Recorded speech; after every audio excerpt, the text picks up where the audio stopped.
दोस्तों न घोलना न गूँथना न आपको बेलना है और झटपट ये नाश्ते को बना के तैयार कर लेना है। इतना आसान है ये नाश्ता बनाना और खाने में इतना टेस्टी लगते हैं। इसको आप 24 घंटा भी खा सकते हैं, बहुत ही यम्मी लगती है खाने में। और बच्चों के टिफ़िन के लिए भी बना सकते हैं, सुबह शाम की नाश्ता में बना सकते हैं, बहुत आसान है बनाना।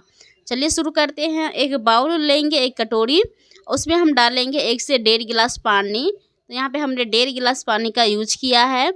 और इस पानी में हम डालेंगे 2 कच्चे आलू। इस कच्चे आलू को छील के हमने कद्दूकस कर लिया है, यानी कि घस लिया है। आलू को धो लिए हैं, धो के डाले हैं इसमें। उसके बाद एक कटी हुई प्याज लेंगे, बारीक से हमने प्याज को काटा है। और साथ ही में लेंगे एक हरी मिर्ची और अदरक लहसुन का पेस्ट। यहाँ पे अदरक लहसुन का पेस्ट डाल देंगे। और हम इसमें डालेंगे कुछ मसाले, जैसे कि सबसे पहले डालेंगे कुटी हुई लाल मिर्च, और हम थोड़ा सा अजवाइन डालेंगे, टेस्ट के लिए बहुत अच्छे फ्लेवर देते हैं।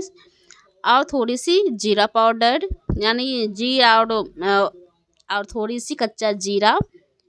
और इसमें थोड़ी सी स्वाद के अनुसार नमक, चाट मसाला। और इसमें डालेंगे आधे कटोरी सूजी। तो इसमें हम जैसे पहले यहाँ पे हम थोड़ी सी आधी कटोरी सूजी डाल देते हैं। और इनको हम सूजी को मिला लेते हैं ताकि सूजी थोड़ा सा फूल जाए। और साथ ही में आधे कटोरी हम गेहूं का आटा डाल देंगे। 3 से 4 चम्मच हमने गेहूं का आटा लिया है, छोटे चम्मच से। और इन चीज़ों को हम मिला लेंगे, अच्छे से घोल बना लेंगे। बहुत आसान है बनाना, इतना आसान है बनाना ना कि बनाने के साथ साथ खाने में भी बहुत टेस्टी लगते हैं खाने में। तो इसको पूरा ज़रूर देखिएगा। और हम यहाँ पे इस आटे को हम अच्छे से घोल बना लेंगे ताकि इसमें एक गुठली ना बने, गुठली नहीं बनना चाहिए। और यहाँ पे हम इसको घोल बना लिए हैं दोस्तों, देख सकते हो। यहाँ पे हमने अच्छे से सभी को मिला लिए हैं, तो हमारे परफेक्ट घोल बन के तैयार हो चुके हैं। तो चलिए हम बाकी आगे का प्रोसेस हम शुरू करते हैं। धनिया पत्ता हो तो ज़रूर डालें। और यहाँ पे हमने कढ़ाई लिया है, कढ़ाई में डाले हैं 1 चम्मच तेल और आधे चम्मच जीरा और आधे चम्मच राई, काला राई है, सरसों के दाने, और थोड़ी सी कढ़ी पत्ता हम इसमें डाल देंगे। और इनको हम चटकने के बाद हम इसमें डाल देते हैं ये घोल, आटे को जो हमने घोल बनाया है। और ये सारे घोल हम इसमें डाल देते हैं। थोड़ा सा गैस पे भी चल गया था, इसको हम साफ़ कर लेते हैं। और इसको घोल को हम डाल के कढ़ाई में, और इसको हम चला लेंगे और एक आटे के डो के जैसा हम बनाएंगे। जब इसको जैसे ही कढ़ाई में आप डालेंगे, कढ़ाई आपके पास नॉन स्टिक कढ़ाई हो तो ज़रूर ले, तो नॉन स्टिक कढ़ाई में से नहीं चिपकता है। और यहाँ पे हमने 1 चम्मच डाला है सब्जी मसाला, किचन किंग मसाला।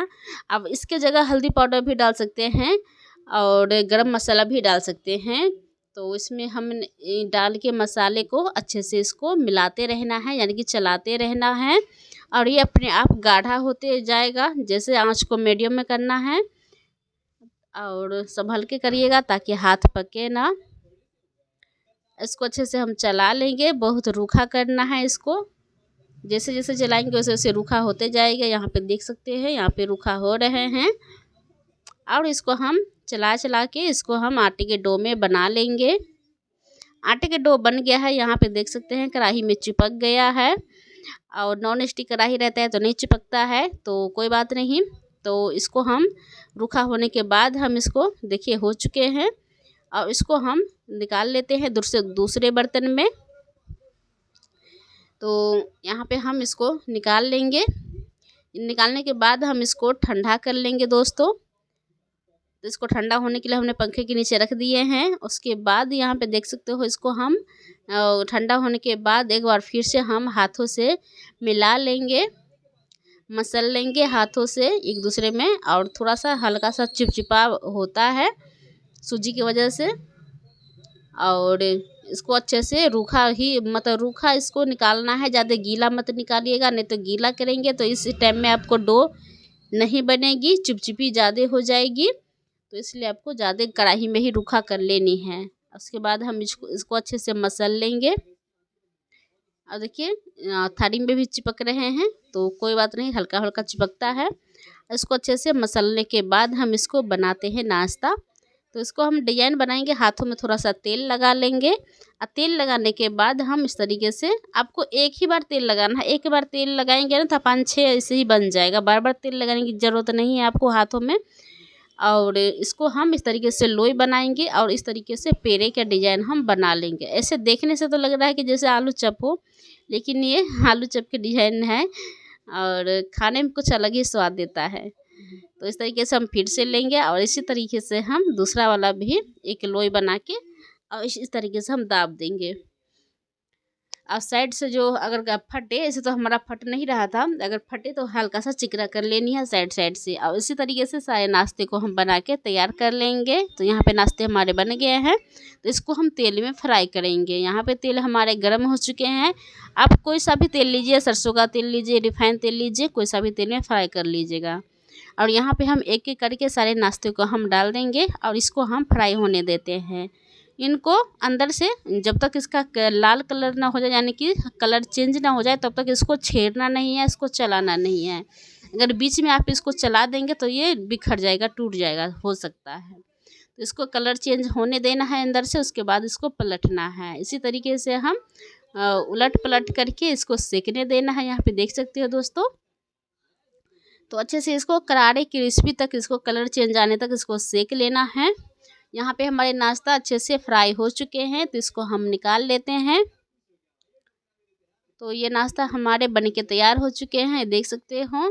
तो इन सभी को हम निकाल लेते हैं और जो भी बचे हुए हैं उनको हम डाल के फ्राई हम कर लेंगे। तो यहाँ पे जो भी बचे हुए नाश्ते थे उसको भी हम दोबारा इसको हम फ्राई कर लेंगे सारे को। और उसके बाद यहाँ पे देख सकते हैं हमने सारे नाश्ते बना के तैयार कर लिए हैं। इस नाश्ते को बनाना है बहुत आसान, बहुत ही कम टाइम में भी बन जाता है। और यहाँ पे देख सकते हो नाश्ता बन के तैयार है। और इस नाश्ते को मैं अभी तोड़ के दिखाती हूँ कि अंदर से कितना क्रिस्पी बना हुआ है, बिल्कुल ही एकदम खुले जालीदार जैसे बने हुए हैं। अंदर से पूरे अच्छे से ये पक गया था, ये देख सकते हो, पूरे अंदर से पूरे पक गया था दोस्तों। इसको बनाइए और खाइए, एंजॉय कीजिए। चैनल पे नए हो सब्सक्राइब करें, लाइक करें और शेयर करें। मिलते हैं नए वीडियो के साथ।